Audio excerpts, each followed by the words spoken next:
ರಾಜ್ಯಾಧ್ಯಕ್ಷರ ವಿರುದ್ಧ ಇದ್ದ ಬೇಜಾನ್ ಯಡಿಯೂರಪ್ಪ ಅವ್ರ ಕಾಲದಿಂದನೂ ಮಾಡ್ತಾನೆ ಇದ್ದಾರೆ.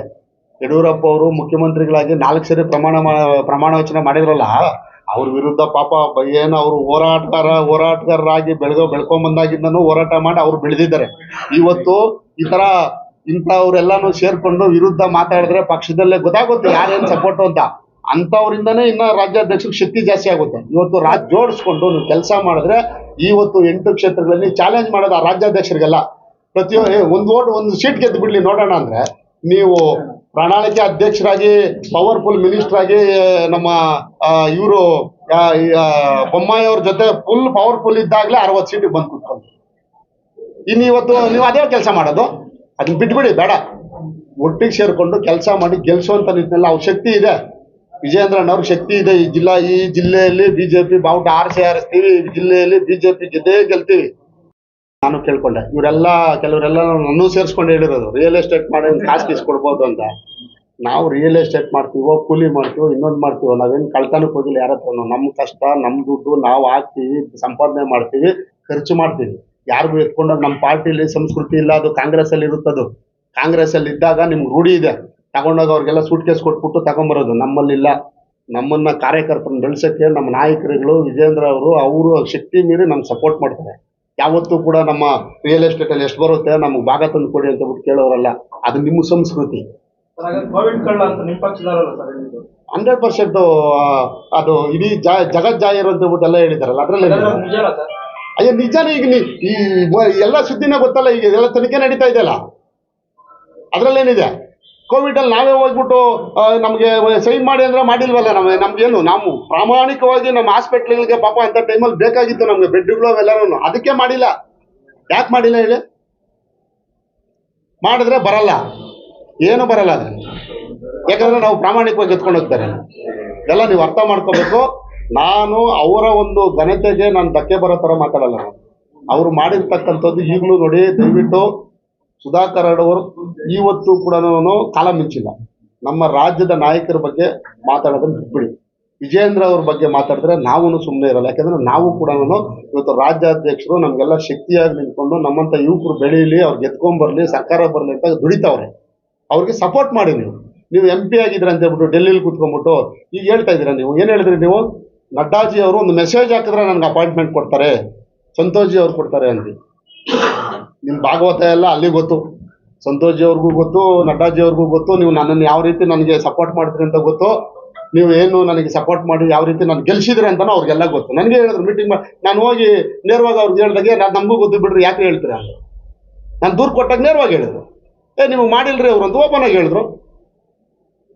ಗೊತ್ತಾಗಲ್ವಾ? ಏನು ಬೆಕ್ಕು ಕಣ್ಮುಚ್ಕೊಂಡು ಹಾಲು ಕುಡಿದ್ರೆ ಗೊತ್ತಾಗಲ್ವಾ ಪ್ರಪಂಚಕ್ಕೆ? ಹಾಲು ಕುಡಿತಾ ಇದೆ ನಾವು ನೋಡಿದವ್ರು ಗೊತ್ತಾಗಲ್ಲ? ಗೊತ್ತಾಗ್ಬಿಡುತ್ತೆ. ಶಕ್ತಿನ ನಾನು ಅನ್ಫಿಟ್ ಅಂತ ಹೇಳಕ್ಕೆ ನಾನು ತಯಾರಿಲ್ಲ. ಒಬ್ಬೊಬ್ಬರ ಶಕ್ತಿನೂ ಒಂಥರ ಇರುತ್ತೆ. ನಮ್ಮ ಪಕ್ಷಕ್ಕೆ ಶಕ್ತಿ ಬರಲಿ ಅಂತ ಅವ್ರನ್ನ ಬಿಜೆಪಿ ಕರ್ಕೊಂಡಿರು. ಇವತ್ತು 104 ಜನ ಇವತ್ತು ಸ್ಯಾಕ್ರಿಫೈಸ್ ಮಾಡಿ ಇವ್ರು ಬಂದಿರತಕ್ಕಂಥವ್ರು 17 ಜನಕ್ಕೂ ಮಂತ್ರಿ ಕೊಟ್ಟು ಇಡೀ ಕ್ಷೇತ್ರ ಅಭಿವೃದ್ಧಿ ಮಾಡಲಿ. ಈ ಭಾಗದಲ್ಲಿ ಇನ್ನ ಶಕ್ತಿ ನೆಕ್ಸ್ಟ್ ಯಾರನ್ನೂ ನಾವು ಕರ್ಕೊಳ್ಳೋ ಇರಬಾರ್ದು. ನೆಕ್ಸ್ಟ್ 150 ಸೀಟ್ ಗೆಲ್ಲಬೇಕು ಅನ್ನೋ ನಿಟ್ಟಿನಲ್ಲಿ ಇಟ್ಕೊಂಡು ಇವ್ರನ್ನ ಕರ್ಕೊಂಡ್ಬಂದು ಪಾರ್ಟಿ ಇವ್ರ ಜವಾಬ್ದಾರಿ ಕೊಟ್ಟರು. ಇವರೇ ಪ್ರಣಾಳಿಕಾ ಸಮಿತಿ ಅಧ್ಯಕ್ಷರು ಮಾಡಿದ್ರು. ರಾಜ್ಯದ ಪ್ರಣಾಳಿಕಾ ಸಮಿತಿ ಅಧ್ಯಕ್ಷರು ಬೊಮ್ಮಾಯಿ ಸಾಹೇಬರು CM ಆಗಿದ್ರು, ಇವ್ರು ರಾಜ್ಯದ ಪ್ರಣಾಳಿಕೆ ಸಮಿತಿ ಅಧ್ಯಕ್ಷರಾಗಿದ್ರು. ಆ ಪ್ರಣಾಳಿಕೆ ಕೊಟ್ಟರು. ಯಾವಾಗ ಹುಟ್ಟಿದ್ದು? ನಾವೆಲ್ಲ ಕ್ಯಾನ್ವಾಸ್ ಎಲ್ಲ ಆಗಿ 2-3 ದಿನ ಇದ್ದಾಗ ಪ್ರಣಾಳಿಕೆ ಇವರು ಆ ಜನ ಉಗಿತಾ ಇದ್ರಲ್ಲಿ ಹಾಕಿ ಕಿತ್ತಾಕ್ಬಿಟ್ರು. ಬಿಜೆಪಿ ಅವರು ಅದು ವಿರುದ್ಧ ಕಾಂಗ್ರೆಸ್ ಅವ್ರು ಬೊಬ್ಬೆ ಹೊಡಿತಾ ಇದ್ದಾಗ ಅವ್ರಿಗೆಲ್ಲ ಉತ್ತರ ಕೊಡೋಕ್ಕಾಗಿಲ್ಲ. ನಾವೆಲ್ಲ ಜನ ಬಾಯಿ ಬಡ್ಕೊಂಡಿದ್ವಿ. ಅಕ್ಕಿ ಕೊಡಿಸೋ ವ್ಯವಸ್ಥೆ ಮಾಡಿ, ಸರ್ಕಾರ ಇದೆ, ನೀವು ಯಾಕೆ ಹಿಂಗೆ ಮಾಡ್ತಾ ಇದ್ರೆ ಜನ ಬೈತಾ ಇದ್ದಾರೆ ಅಂತ. ಅಂಥ ಟೈಮಲ್ಲಿ ನೀವು ಕಿವಿಗೆ ಹಾಕ್ಕೊಂಡಿಲ್ಲ. ಏನೋ ಇವ್ರು ಏನು ಹಾಕ್ಬಿಡ್ತಾರೆ, ನಮ್ಮನ್ನೆಲ್ಲ ನೋಡಿ ಹಾಕ್ಬಿಡ್ತಾರೆ ನೋಡಿ. ಇನ್ನು ಸಾಲದಿದ್ದಕ್ಕೆ ಚಿಕ್ಕಬಳ್ಳಾಪುರಕ್ಕೆ ಬೊಮ್ಮಾಯಿ ಅವ್ರನ್ನೇ ಕರ್ಕೊಂಬಂದು ನಿಲ್ಸಂಗಿದ್ರು. ಇವ್ರು ನಿಂತ್ಕೊಂಡೇ ಸೋತ್ಕೊಂಡ್ಬಿಟ್ರು. ಇನ್ನು ಅವ್ರನ್ನ ಕರ್ಕೊಂಬಂದಿದ್ರೆ ಇನ್ನ ಗೋವಿಂದ. ಅಂಥ ಪರಿಸ್ಥಿತಿಗೆ ತಂದು ಅವತ್ತು ನಿಲ್ಸಿದ್ರಿ.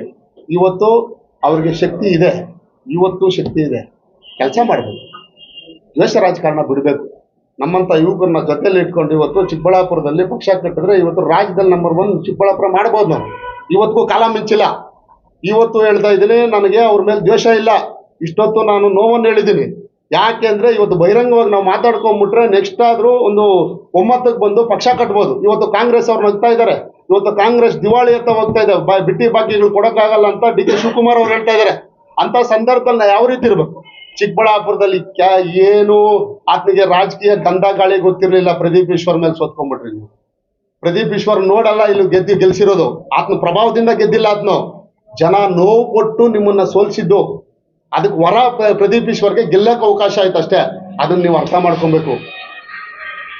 ನೀವು ಅರ್ಥ ಮಾಡ್ಕೊಬೇಕದು. ಜನ ನಿಮ್ಮ ವಿರುದ್ಧ ದಂಗೆ ಎದ್ದು ನಿಮ್ಮ ವಿರುದ್ಧ ಯಾರೇ ನಿಂತ್ಕೊಂಡಿದ್ರು ಅವತ್ತು ಓಟ್ ಹಾಕ್ತಾ ಇದ್ರು ಅನ್ನೋ ಮಟ್ಟಕ್ಕೆ ಬಂದ್ಬಿಟ್ಟಿದ್ರು. ಅದನ್ನ ಪಾಠ ಕಲಿಸಿದರೆ ನೀವು ಅದನ್ನ ಅರ್ಥ ಮಾಡ್ಕೊಂಡಿಲ್ಲ. ನೀವು ಅದನ್ನ ಈಗಲೂ ಅರ್ಥ ಮಾಡಿ. ನೀವು MP ಆಗಿದ ತಕ್ಷಣ ತಿರ್ಗಾ ಅದನ್ನ ಚೇಂಜ್ ಮಾಡಿ. MP ಆಗೋವರೆಗೂ ಸ್ವಲ್ಪ ಸೈಲೆಂಟ್ ಆಗಿ ನೀನು ಅಲ್ಲಿ ನಿನ್ಗೆ ನನಗೆ ಹೇಳಿದ್ರಿ ನೆಕ್ಸ್ಟ್ ಆಯ್ತು ಆಗಿದ್ದಾಯ್ತು ಮುನ್ರಾಜು ಅವರೇ ಅನ್ಯಾಯ ಆಯ್ತು, ನೀವು ನೆಕ್ಸ್ಟ್ ಗೆಲ್ಲಬೇಕು ಅಂತ ನನಗೆ ಹೇಳಿದ್ರಿ. ಇವತ್ತು ತಿರ್ಗಾ ಅದೇ ಚಾಳಿನಿ ಜೊತೆಯಲ್ಲಿ ನೀವು ಹೋಗಿ ಎತ್ಕೊಂಡೋಗಿ ಅಲ್ಲಿ ಹರ್ನಾಥ್ ರೆಡ್ಡಿ ಅಂತ ಕ್ಯಾಂಡಿಡೇಟ್ನ ಇವತ್ತಿಂದ NDA ಕ್ಯಾಂಡಿಡೇಟ್ ಅಂದ್ರೆ ನಿಮ್ಗೇನು NDA ಕ್ಯಾಂಡಿಡೇಟ್ ಬರ್ಕೊಟ್ಟಿದ್ದಾರಾ? ನಾನು ಹೇಳ್ತಾ ಇದ್ದೀನಿ, ಇವತ್ತು BJP ಪಕ್ಷದಿಂದನೇ ಕ್ಯಾಂಡಿಡೇಟ್ ಅವಕಾಶ ಸಿಕ್ಕಿದ್ರೆ ನಾನು ಇವ್ರಿಗೂ ಹೇಳ್ತೀನಿ. ಸಂದೀಪ್ ರೆಡ್ಡಿ ಹೆಸರು ನಾನು ಹೇಳ್ತೀನಿ. ಚಿಕ್ಕಬಳ್ಳಾಪುರದಲ್ಲಿ ಸಂದೀಪ್ ರೆಡ್ಡಿ BJP ಕ್ಯಾಂಡಿಡೇಟ್ ಅಂತ ಹೇಳ್ತೀನಿ, ನೀವು ಅಲ್ಲಿ NDA ಕ್ಯಾಂಡಿಡೇಟ್ ಅಂತ ಹೇಳ್ತಾ ಇದ್ರ ಹೇಳಿ. CKL ರಾಮಚಂದ್ರಗೌಡ ಇದು BJP ಕ್ಯಾಂಡಿಡೇಟ್ ಅಂತ ಹೇಳ್ತೀನಿ. ಕೊರಳಕುಂಟೆ ಕೃಷ್ಣಮೂರ್ತಿ BJP ಕ್ಯಾಂಡಿಡೇಟ್ ಆಕಾಂಕ್ಷಿ ಅಂತ ಹೇಳ್ತೀನಿ. ತಪ್ಪಿದೆ ಸರ್? ಕರೆಕ್ಟ್ ಇಲ್ವಾ? ನಾನು ಪಕ್ಷದ ಕ್ಯಾಂಡಿಡೇಟ್ಗೆ ಸಪೋರ್ಟ್ ಮಾಡ್ತೀನಿ, ನಾನು ಪಕ್ಷದ ಅಭ್ಯರ್ಥಿಗೆ ಸಪೋರ್ಟ್ ಮಾಡ್ತೀನಿ, ಪಕ್ಷದ ಆಕಾಂಕ್ಷಿಗೆ ಸಪೋರ್ಟ್ ಮಾಡ್ತೀನಿ. ನಿಮ್ಮ ಥರ ನಾನು NDA ಕ್ಯಾಂಡಿಡೇಟು ಇನ್ನೊಂದು ಕ್ಯಾಂಡಿಡೇಟ್ ಅಂತ ದ್ವೇಷದ ರಾಜಕಾರಣ ಮಾಡಿ ಕಾಲೆಳೆಯಕ್ಕೆ ಬರಲ್ಲ ನಾನು. ಈಗ